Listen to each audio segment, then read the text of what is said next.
Turn number 3.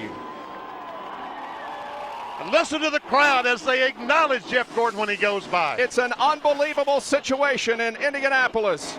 Here he is in the 4th turn. This is his final trip around turn number 4. And Jeff Gordon is about to write his name in the racing history books. Years from today, when 79 stock car races have been run here, we'll remember the name Jeff Gordon, winner of the inaugural Brickyard 400.